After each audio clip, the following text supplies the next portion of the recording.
Although, you see what some of the young people are wearing today, and I think I should have saved those clothes. What goes around comes around type of thing. That was a fun song, though.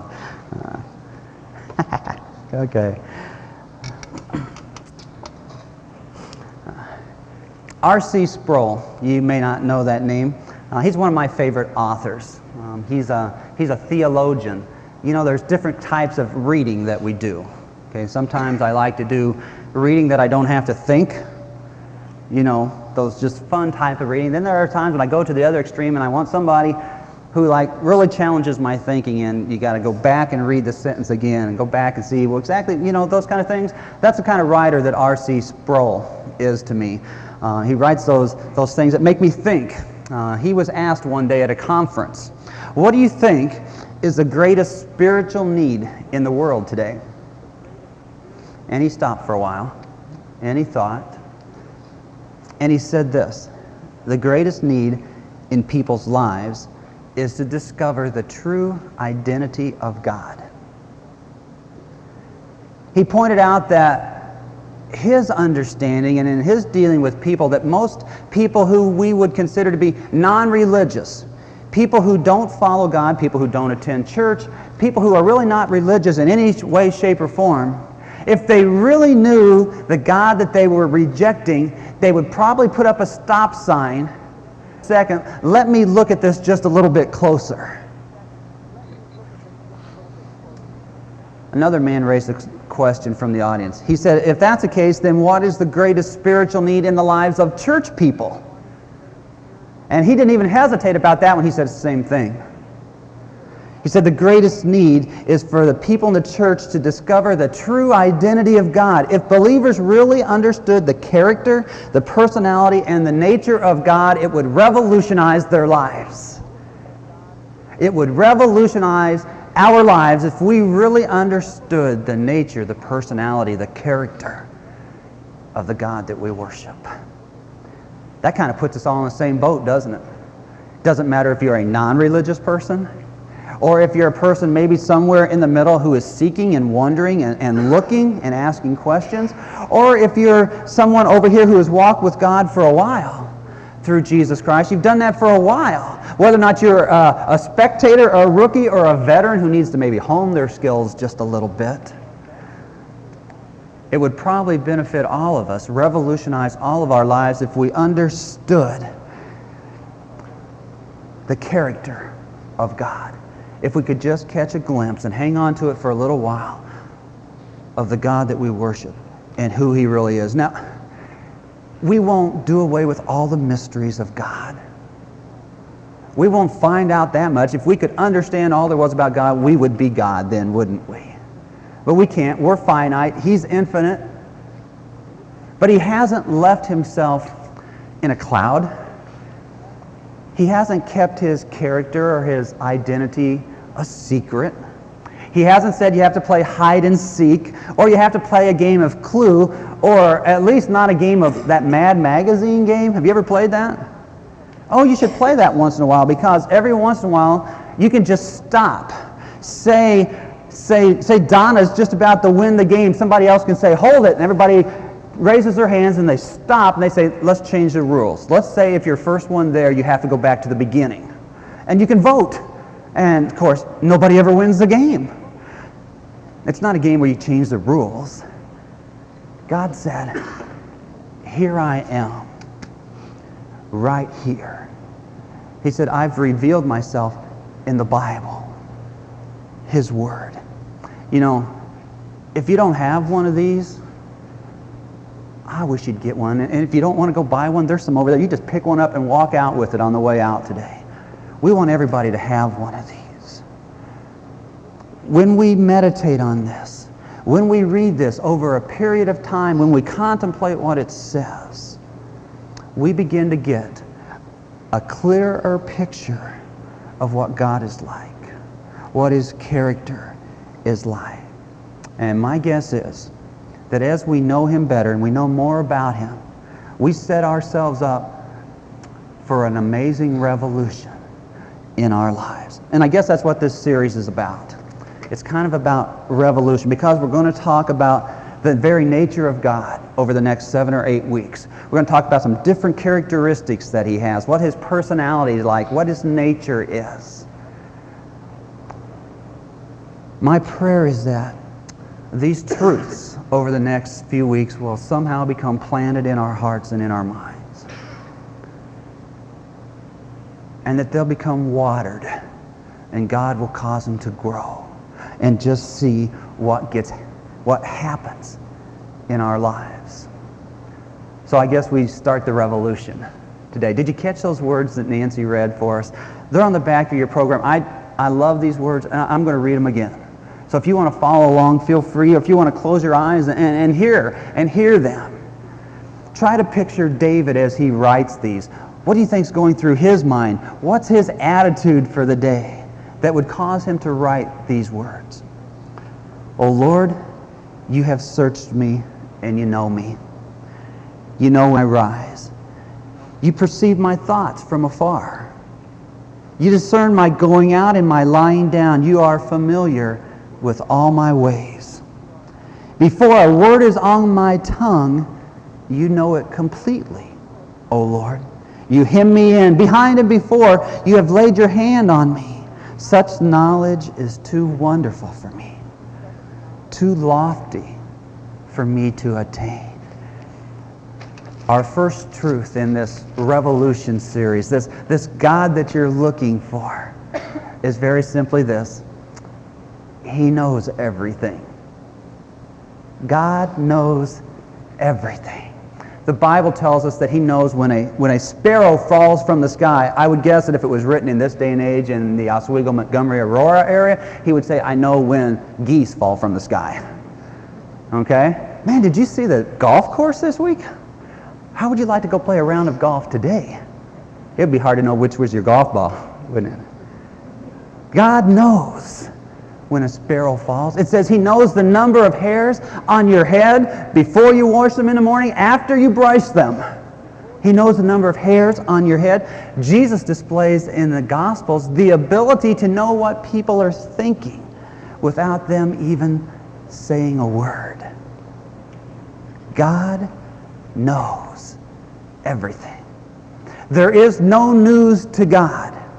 Discoveries in biology, physiology, all of those ologies that might amaze us are not new to Him. I think sometimes He might just chuckle and say, I was wondering when you would get around to that one. Dan Rather, Peter Jennings, they don't bring Him any news. There are no news bulletins, no news breaks. God knows everything back then, right now, and everything to come.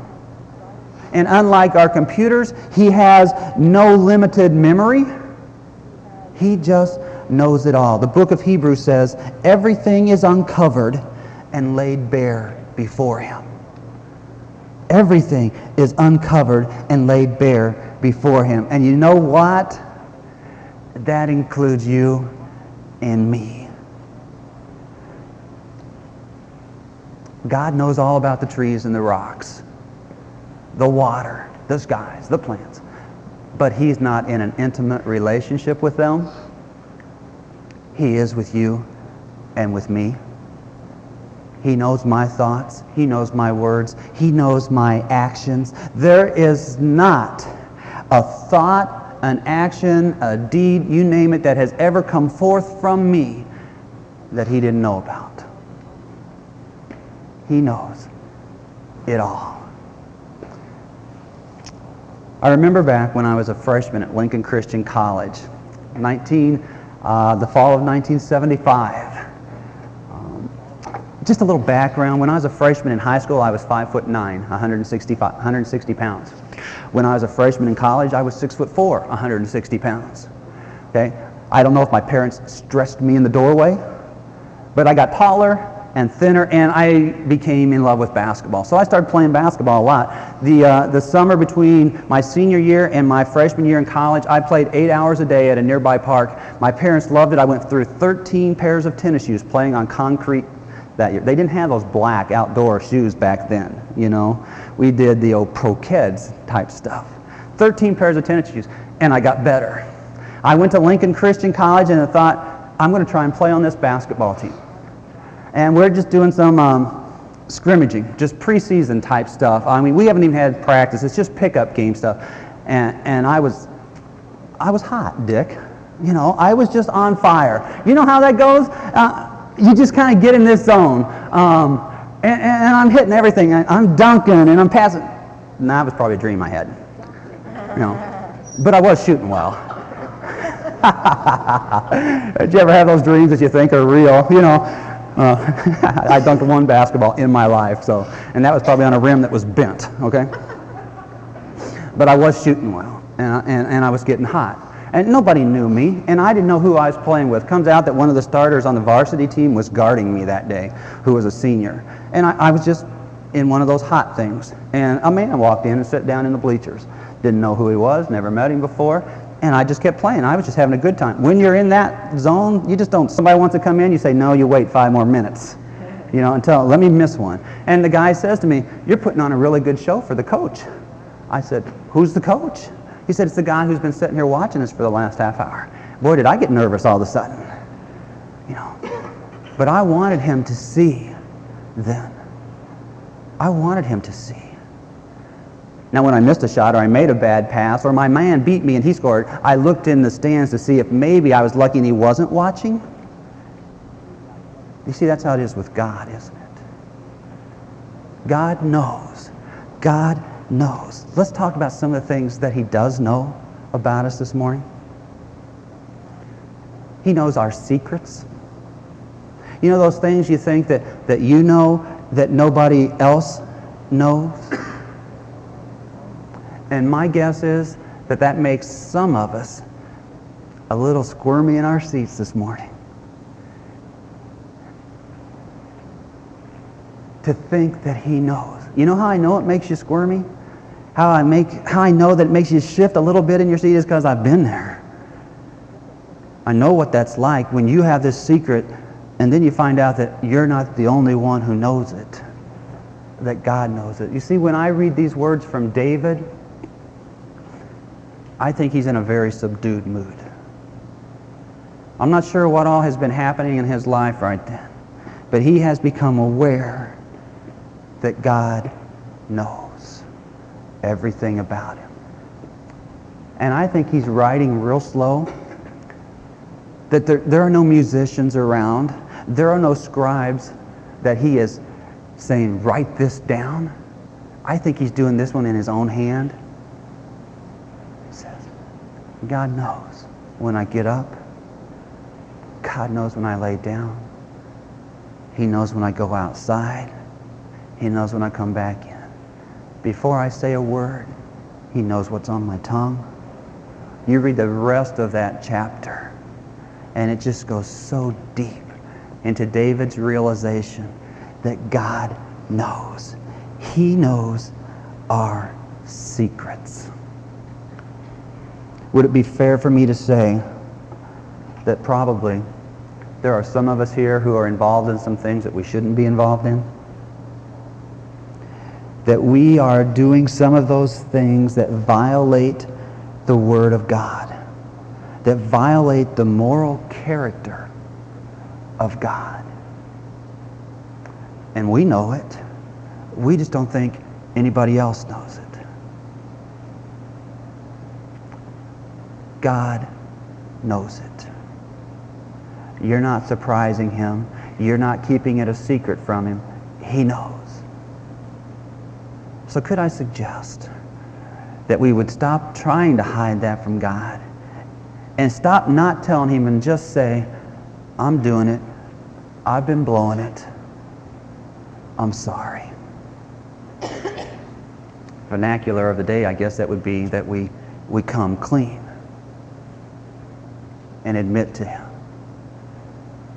If you do that, you're going to be somewhat surprised because God is still going to love you.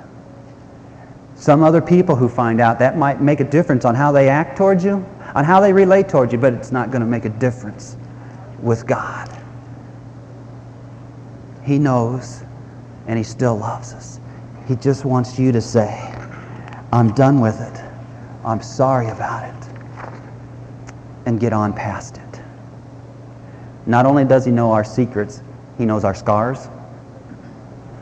The longer I live, the more I think it's true that there's none of us who haven't been scarred one way or another. Either at home when we were growing up, in the relationships we're in now, on the job, at school, you name it, someone around us has wounded us. And I guess that it is possible, I'm sure it's possible, that even now as we sit here, there are some wounds that might even be bleeding this morning, that they're still fresh from a divorce or a tragic accident or the loss of a child, and those things go on and on and on.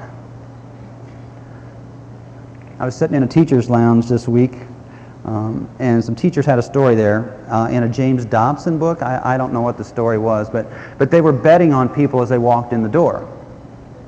As a person, quick little bets and say whether or not, if this person reads this story, will they cry or not? Okay? So they were doing that, and then this one lady came in, and everybody said, she will cry. So one of them went up, handed her the story, she read it, and started crying. And everybody started laughing and stuff, and she said, why does everybody make fun of me? And, and they came over and they loved, and you could just tell that they had a great relationship. And she sat down by me, and she said, it's just the way I am. She said, for instance,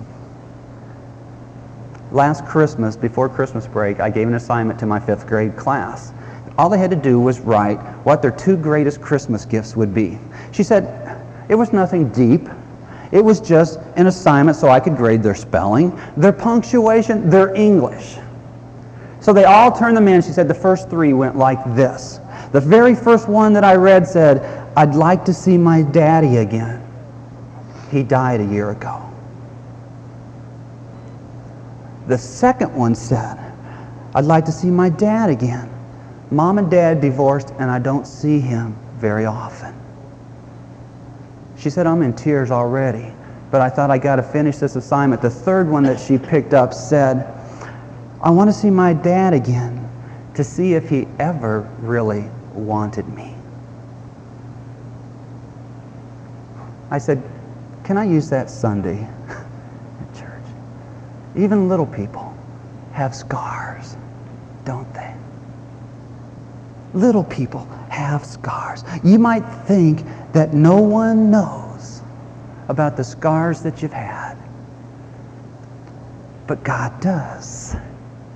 God does, and He cares so deeply. The book of Psalms chapter 56 says, Steve Kirby paraphrase, that God has a bottle, and in that bottle He collects tears. And it says, and He keeps track of all those tears that you shed. It's a story from the old times when a soldier who was married would go off to war, he would buy his wife a little bottle. And when she cried, she was supposed to cry into the bottle. And when he came back, she could say, here's how much I missed you and thought about you. And David says, that's kind of the same thing that God does. You don't shed a tear that He doesn't know about. You don't experience a scarring time in your life that He is not there and doesn't care. And He's holding your tears in a bottle, and He's writing them down, every one of them. And that might be an amazing thing, that even just for the people who are gathered here that He could do that. But He does it for the billions of people in the world. He knows everybody's tears and scars. Take refuge in the fact that God knows about those scars and the tears, and He cares deeply. He knows about our secrets. He knows about our scars. He also knows about the service that we have done. When I missed those shots, when I made those mistakes in those games, and on into practice as I was trying to make the team in college, I hoped that the coach wasn't watching when that happened. Now, at the same time, when I was in one of those streaks, and I was hot, and I was playing good defense, and I was just playing well, I would glance out of my corner of the eye to see if God was watching, if the coach was watching. Same difference at the time, okay? If the coach was watching. Do you ever feel like no one sees what you do that's good? Do you ever feel underappreciated for the things that you do? Do you ever feel like you're wasting your time? That the good guys always finish last anyway? God knows the service that we do. It doesn't escape His gaze. He sees it. He records it. He knows. He knows when you bit your tongue, when you could have contributed to the rumor that was going on. He knows when you sent a card to someone who needed a perk. He knows when you made a phone call. He knows when you babysat. He knows when you took food by someone who was hurting. God knows those things. In fact, in the book of Hebrews it says we are surrounded not only by God, but by all the saints in history who are watching us as we live. We have an audience. What we do, the work that we do, the good deeds that we do, those wonderful things that we do as we reach out and touch, they're not done in vain. Now, it doesn't make God love us anymore. He doesn't say, oh man, look at this scale here. He's done so many good things. God's love is in full force all the time. I can't make it any less. I can't make it any more. He just loves me. But isn't it nice to know that even in those times when you think nobody else notices, that God celebrates the things that we do, that He notices? I don't know, maybe there's an extra jewel in a crown. I don't know. But God notices. He knows our secrets. He knows our scars. He knows our service. And I think then when you grab onto that knowledge that God knows everything, that it brings a kind of confidence to your life. When the storms come, when it gets dark and cloudy and the lightning comes and the rain comes in life, to know that He knows you're in the midst of that and that He cares and He's not making us walk by ourselves, that He's there with an arm out and He's hanging on to us. That when the scars are there, that He is counting the tears and He is right there with us. He understands what it is like to lose a child. He understands. God knows. And that gives us confidence as we walk with Him. Over the next few weeks, we're going to talk about some different characteristics of God. I pray that the knowledge of them takes root in our heart and God causes it to grow. Let's pray together. Dear God in heaven, it blows my mind. I can't comprehend that you can know everything about everybody all at the same time. How do you do that? I just know that you do. Father, if there's somebody here this morning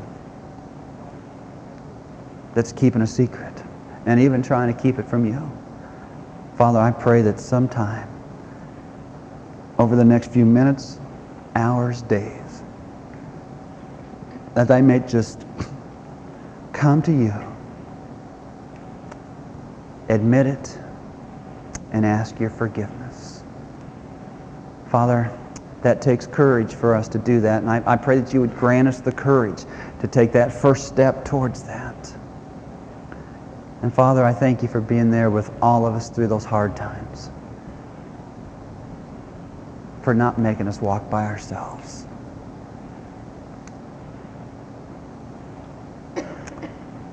Father, you know everything, and I'm thankful for a God like you. In your Son's name I pray. Amen.